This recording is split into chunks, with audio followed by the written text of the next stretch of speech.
Can't sex with Huntress. Still no shirtless Myers. Nemesis needs more time. I want body inside me. I want Huntress. Please add more shirtless kids. It's been 6 months since the last patch. I hate this game so much, but David is so hot I can't. There seems to be a trend with these types of reviews. I think they'd be happy to know there is a version of the game where you can date your favorite character.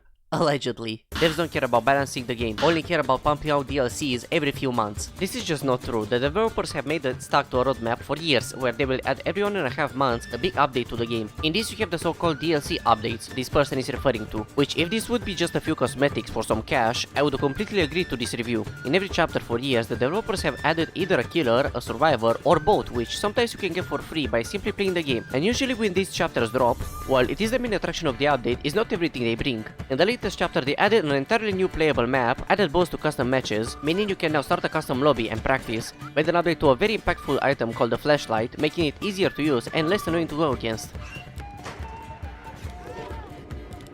And then we go into these Call the Me chapters. These do not contain any DLCs, but the main attraction is the Battle Pass. This update is also majorly focused on game balance, contrary to what they say, but also in-game events such as the Halloween and the Lunar New Year. I'm not going into the discussion if they are doing a good or bad job at balancing the game, but what I can say from my experience is they are trying, making mistakes, and are very slow at fixing their mistakes. Honestly, the community is so toxic it's safer to just do. It is important to know that every community that revolves around the video game finds a few specific behaviors to latch this word onto. In Dead by Daylight, the word toxic is commonly used for this type of behaviors: teabagging, tunneling, looping.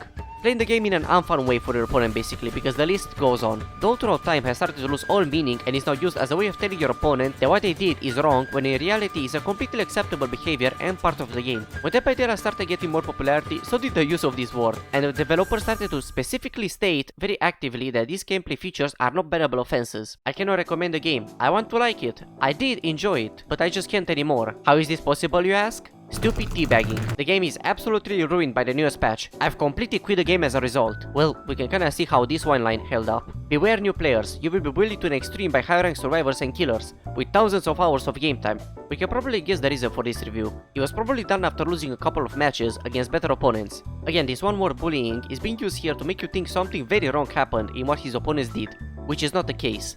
A new player looking to purchase the game will interpret this review differently by looking at these two things, while an experienced one will see it as an "oh, he probably just had a rough match and his opponents BM'd him," which is why I'm saying words like these two and a few more are used very incorrectly. This is my favorite game. Then why are you? They are just everywhere. Although people do seem to understand the kind of meaning in this review. My guy Ghost explained this perfectly. Not gonna lie, this makes perfect sense to me. 1000 hours favorite game, but downvoted. He's in a toxic relationship with the game, which sums up a large part of the negative reviews left on this game.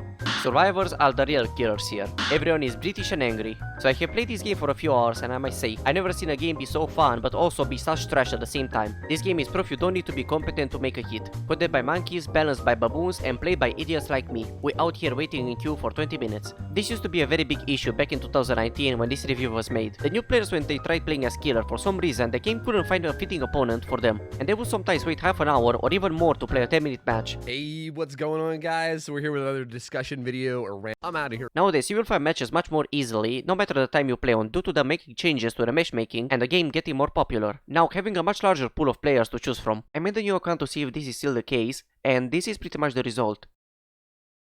New HUD animations suck. This review comes from the time they made the revamp to the in-game UI from this simplistic one to this. Shortly after they also added options to remove some of them and either make them smaller or bigger, according to your taste.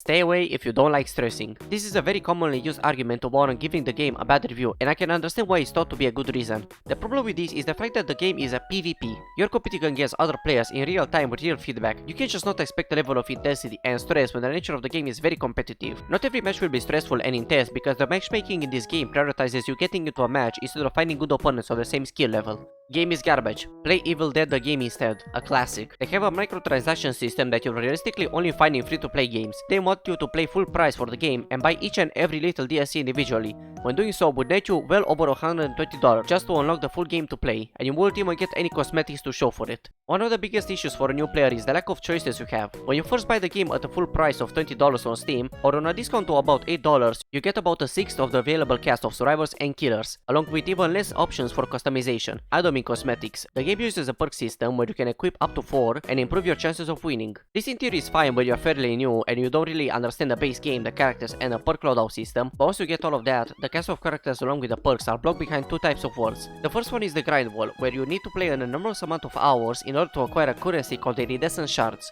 The rate at which you earn these is roughly about 200 per 5 matches. In order to unlock a character, be it a survivor or a killer, you need 9000 of these shards, and in my 3000 hours of experience, I match lasts about 7 minutes on average. By doing the math, you will need to play roughly 26.5 hours in order to unlock one of these characters, which is and isn't a large amount of time depending from person to person. But there is a catch. Not every character can be purchased with this currency. And now we talk about the paywall. Dead by Daylight calls the characters in this category licensed. If you want to play any of those or use any of their perks, you gotta pay up starting from $5 to $12 per DLC. There are 12 licensed DLCs containing 20 characters in total. In some you get 1, in others 2, and in sometimes 3 characters, each coming along with 3 perks. The problem here is the game is designed around the perk system, and if you don't have a perk that is behind a paywall, I'm not saying you're doomed to lose, but you're definitely at a higher disadvantage than if you open your wallet a little bit. You're going to spend at least double the money you pay for the game. This is just how this game is, so take it as a disclaimer.